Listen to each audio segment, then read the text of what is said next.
Hello, church. Hope you're well. Wanted to share a few things with you to make sure that you know what's going on. Of course, the big decision that we have made is with regard to our Sunday gathered worship. We've decided after extensive consultation with our parish council and with the COVID-19 advisory team and with numerous other pastors and churches that I'm in touch with, both inside our diocese and outside our diocese around the DC area, we've decided that Labor Day is going to be the date that we look to. So in other words, we're not going to consider meeting for in-person Sunday worship before Labor Day of this year. Now, this decision was made for a number of reasons. The number one reason is the health and safety of the people in our community. We want to make sure that we gather together for worship in person only when we can do it in a reasonably safe way, not only for the people in our community, but for the people in the broader community. And so we want to take the summer to wait and watch and see how things progress in DC. As many of you know, DC has been a hot spot for infections. And so it may be that you know people or look at other churches that are starting to reopen sooner than us. And if you wonder why you feel like we may be taking longer, that's the reason. It's because we're in DC and DC's a hot spot. Beyond that, our congregation is somewhat unique in that we have a very high percentage of children. And so the complexities around reopening during a pandemic like this, with all of the young children that we have, make it, that just adds layers of complexity to this decision. So the number one thing that we're prioritizing is just making sure that we can be safe and protect the people in our community and the people in the broader community. Another advantage of this is that it gives us a little bit of time to plan and prepare. It gives us an opportunity to watch other churches as they do reopen and other organizations and to learn from them as they develop their processes. But then we're also going to need time to develop our own processes, and then we're going to need time to train our volunteers and to retrain our staff and to make sure that everybody's prepared when we do reopen, because there's going to be some, as everybody's saying, the new normal. And so we need to have time to figure out what that is and then prepare for that. So, this does not preclude other kinds of gatherings as the regulations allow. So as soon as we're able to get together in smaller groups, we're going to make sure to prioritize that this summer. I envision even the possibility of people gathering as either small groups or in neighborhood groups and participating in Sunday worship together, even though we can't all be together on Sunday. So those kinds of things will be happening as soon as we can do it safely and as soon as the regulations allow. We're going to make sure to prioritize that. So stay tuned for information about that. This also has implications for other things that we had planned. So we had a parish retreat planned for August. We are postponing that. Hopefully we can reschedule in the spring, but we'll just have to wait and see. Also, I know some of you have been wondering whether or not we will still do baptisms, and some of you have requested home baptisms, which in theory I think is a great idea, but as we talked about it and talked to other people in our diocese, we realized that there's just no possible way to do that safely, at least at this time. So for now, all of those baptisms are on hold, and I'm deeply sorry for that. You know me, I wish we could do it. It's one of my favorite things that we do. So just bear with us and we'll continue to watch this thing progress. And as soon as we're able to do things like that in a reasonably safe way, we're going to do them. So, so just stay tuned for that. We will be having a town hall meeting on May 31st, right after the service. So if the service is about an hour, right around 11 o'clock on Sunday, May 31st, we're going to be having an online town hall style meeting, which means not only are we going to share some things about what we've been discussing, but there's going to be ample opportunity for you to ask questions. And also, we'd just love to hear from you, hear how you're doing, hear your thoughts and suggestions about this summer, ideas that you might have about how we can care for one another or stay connected as a church. So all of that is going to be happening at the town hall meeting. So hopefully, if you're a member or regular attender, you can prioritize being a part of that. If you want to send questions in advance, you can send those questions to our People's Warden, Karina Asau, and she will make sure that we address your questions as best we can. Now, some other updates that I wanted to give you, and some very exciting updates. First of all, the COVID-19 Relief Fund, because of your generosity, we currently have around $44,000 in that relief fund, and I'm thrilled about that.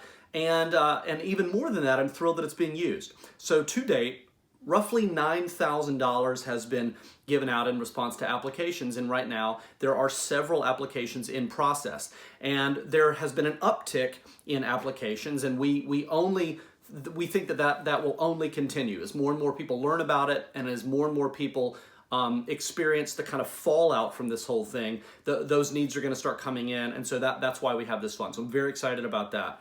So anyone who is a member can apply, and you can apply for yourself, or you can apply on behalf of someone else, and they don't have to be a part of our church. You can apply for an individual or an organization, but it just has to be a member who does the application.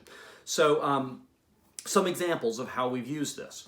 We've given money to organizations that we support, like Little Lights and DC 127, because they're doing amazing work in the community, and so we want to continue supporting them.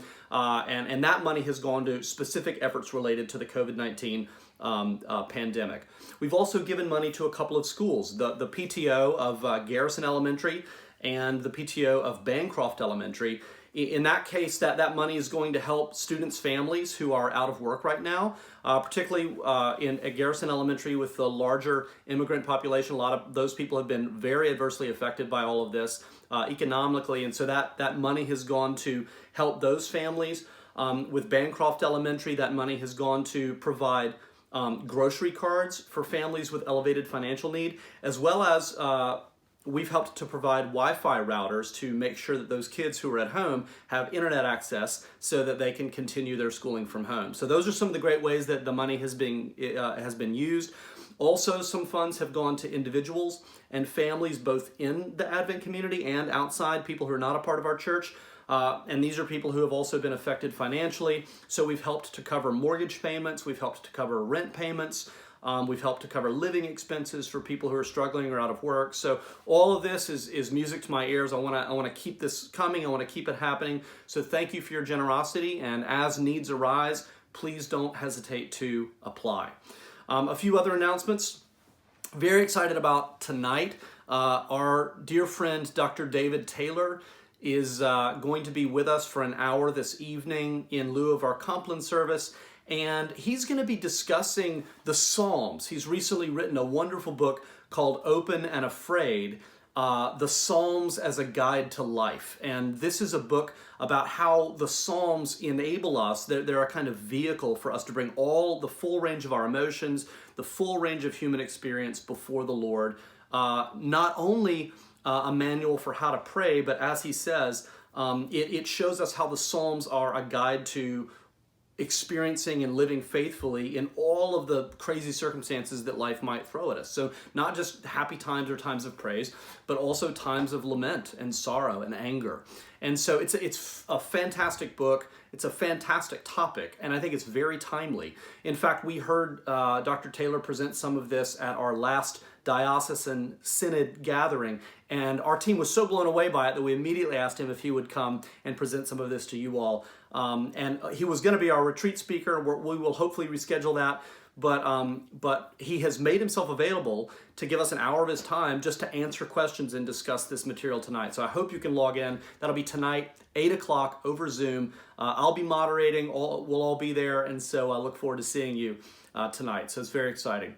Also want to make sure you know that Lisa Schultz has been for some time in the discernment process to be ordained as a vocational deacon, and very excited about this. And she is right now in the midst of scheduling a time to take her ordination exam.